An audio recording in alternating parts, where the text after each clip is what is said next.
Okay, now so let's solve problems involving first condition of equilibrium, and then later on we are going to apply it in biomechanical systems. So you have here number 1.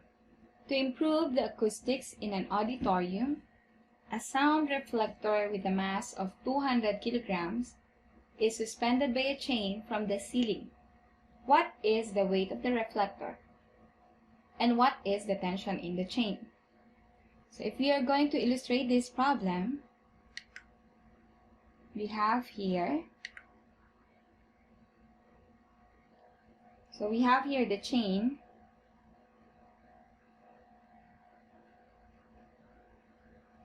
and then we have here the sound reflector, then you're given the mass, which is equivalent to 200 kilograms.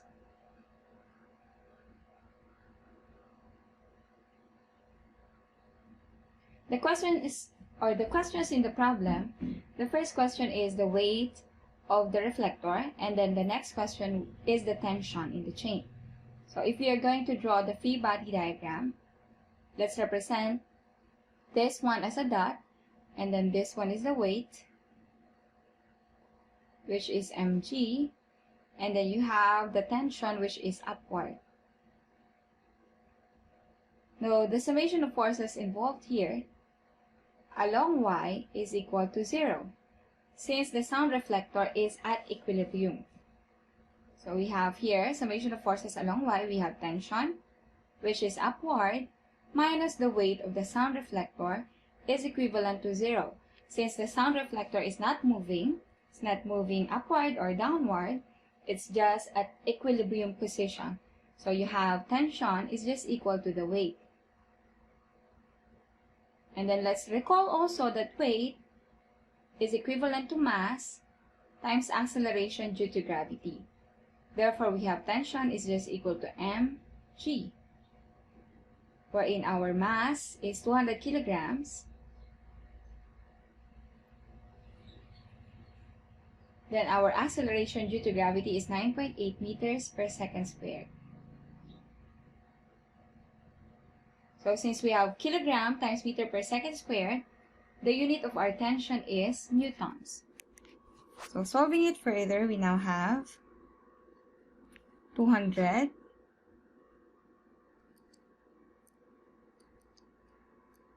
times 9.8. Okay, that will give you 1,960. So we have 1,960 newtons. So that is the tension in the chain, which is also equivalent to the weight of the sound reflector. Okay, so let's have the next problem. A car engine with weight of 2,200 newtons hangs from a chain that is linked at point O to two other chains, one fastened to the ceiling and then the other to the wall. Find the tensions in these three chains, assuming that the weights of the chains are negligible. So let's take a look at the illustration we have here. This is point O. We have tension 1, tension 2, and then tension 3. For us to be able to solve this one, let's divide first the system. Let's first have the weight of the engine and the tension. So you have here the free body diagram. We have here the weight, and then the tension, which is upward. For the first part, we have tension, which is upward. And then we have the weight, which is downward. That's the weight of the engine. So since they are balanced, we also have summation of forces along y is equal to 0. And then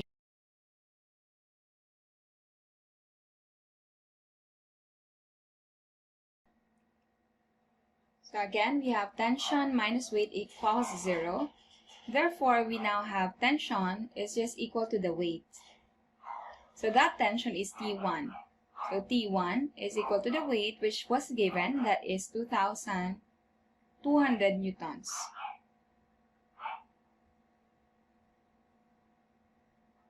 So that's our tension 1. Then looking at the illustration or the second illustration, we now have T1, T2, T3. Take note that when we are to illustrate tension, it should always be pointing away from the joint. Okay, so let's illustrate a free body diagram for this one. We have here at point O, then we have tension which is away from the junction, so tension now will become downward. Since tension is a pulling force, so that is T1. And then you have T3 which is diagonally upward. This is T3. And then the angle that you have here is 60. Then you have for T2, it should be to the left. So again, it's a pulling force. So we have T2 here to the left. You have T1 which is downward, T3 diagonally upward at an angle of 60 degrees, and then T2 is to the left. Now we are to look for the summation of forces along Y and along X. Since for this one, it has two components. We have X and Y. So let's continue. Okay, now let's take a look at the summation of forces along Y. Summation of forces along Y. Going back to the illustration, we have two components along Y. T3Y, which is upward, and then T1, which is downward. So we now have here summation of forces along Y, T3Y, which is upward, and then you have T1, which is downward, is equal to 0. Now, let's illustrate T3. You have here T3. Then you have the angle here, which is 60 degrees. So we can get the Y component of T3. Since this one is the opposite side, so you have here the opposite. Then for the X, it's the adjacent side. We are looking for the opposite side. So take note, we have sine theta, opposite over hypotenuse. So our opposite side is T3y. So you have T3y divided by the hypotenuse is T3. Then you have here sine theta. Therefore, for us to be able to get T3y now becomes T3 sine theta. Okay? So, completing this one, we have summation of forces along Y. We have T3 sine theta minus T1 is equal to 0. Now, we already have T1, which is 2,200 newtons. So, solving for this one further, we have T3 sine theta. I'll transfer it to the other side. So, this becomes equals T1. But we wanted to look for the T3. So, we can divide both sides of the equation by sine theta. So, let's continue on this part. Okay, you have here T3 sine theta is equivalent to T1. So let's divide everything by sine theta.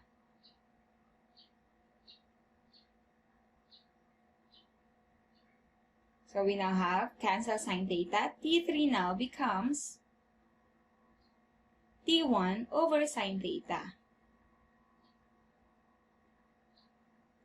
Since we already have T1, which is 2,200 newtons,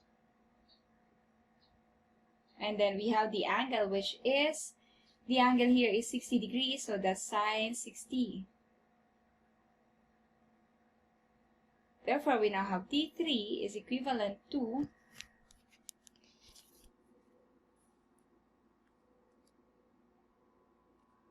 2,200 divided by sine 60.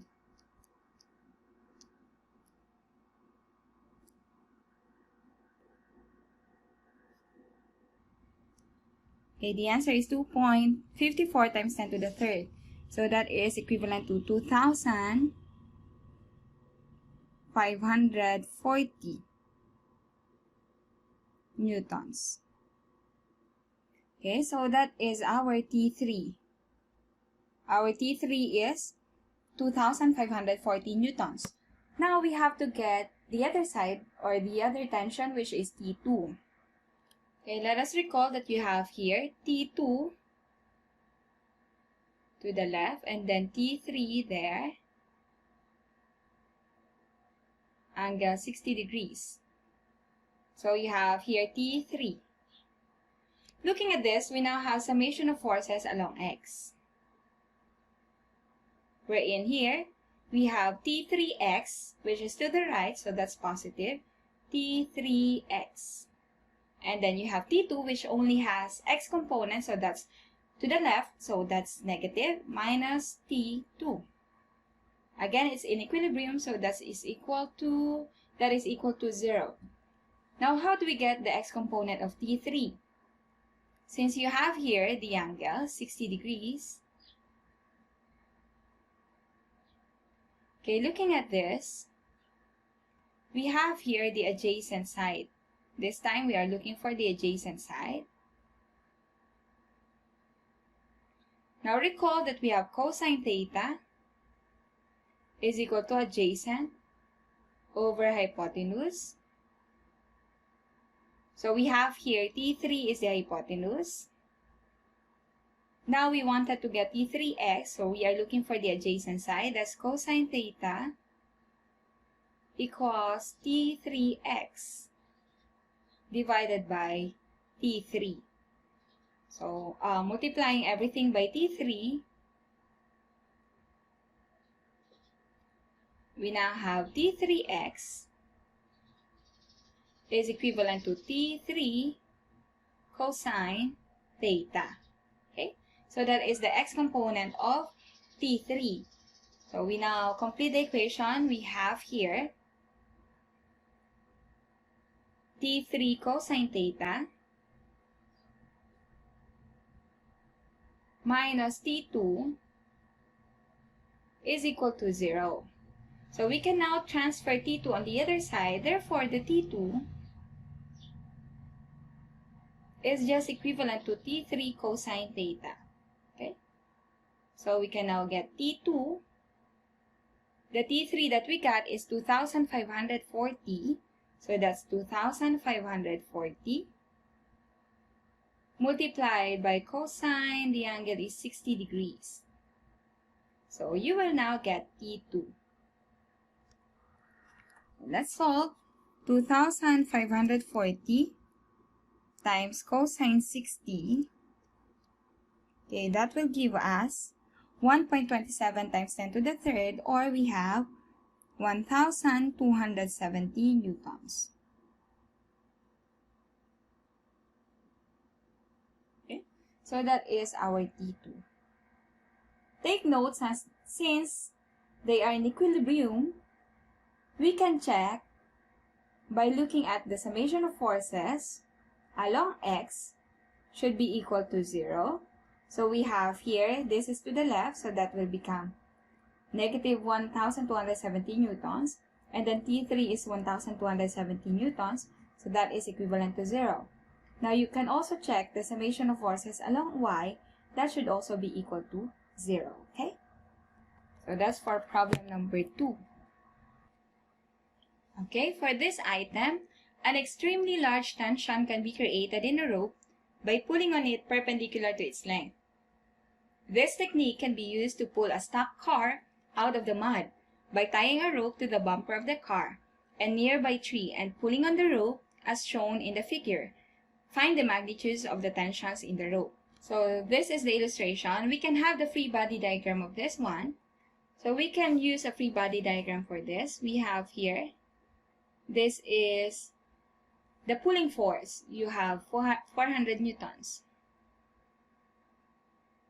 And then you have here, to the right, but you have 5 degrees here. So we have T2. Okay, another here, that is also 5 degrees. So that is T1. So again, in this problem, we can look into the summation of forces along Y and along X. But let's take a look at the summation of forces along x first. You have here summation of force along x is equal to 0, since they are still in equilibrium.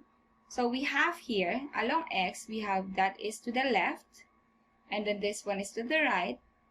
To the left, we have negative t1x plus t2x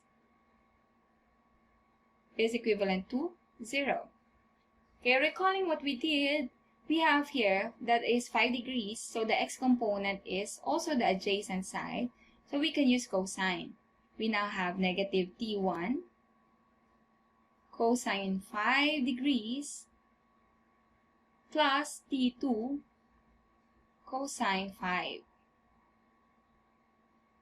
is equivalent to 0. So we can transfer it on the other side. We now have t1 cosine 5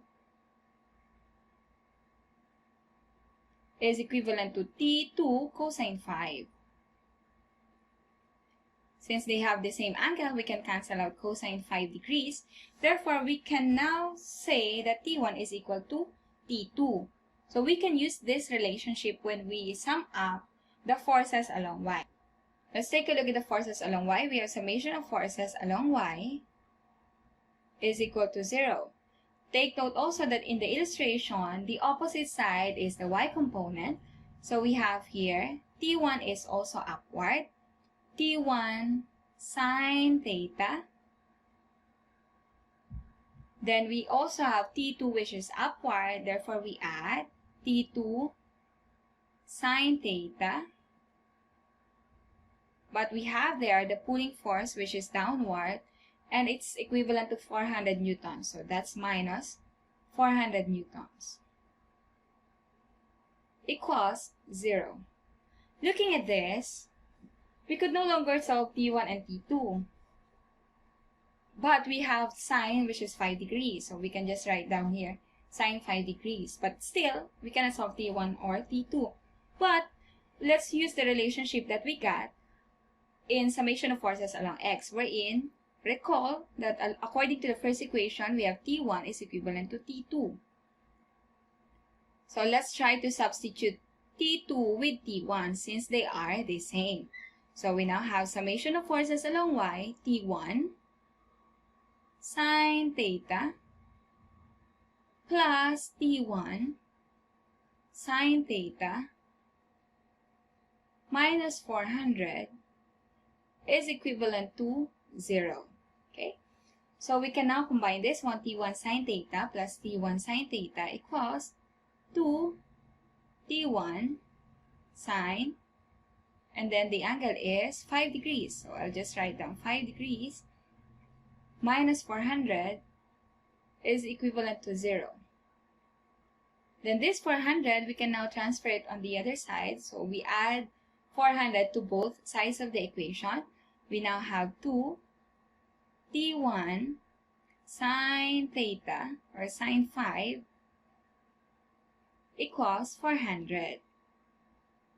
So you can now see here that we can already solve for t1 if you multiply both sides of the equation by 1 over 2 sine 5 degrees. So we now have, solving this, we now have t1.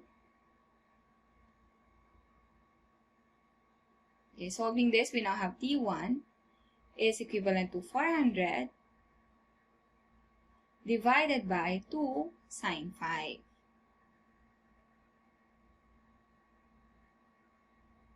And our answer is, we have 400 divided by 2 times sine 5.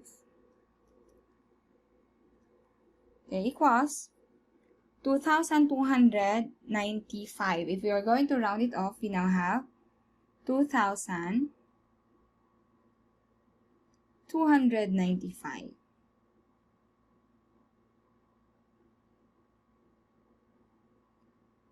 Since T1 and T2, they are the same, so T2 is also 2,295.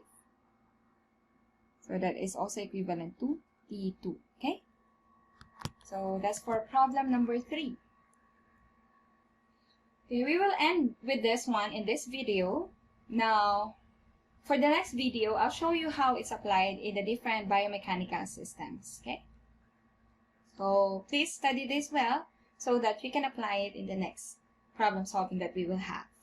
Bye everyone!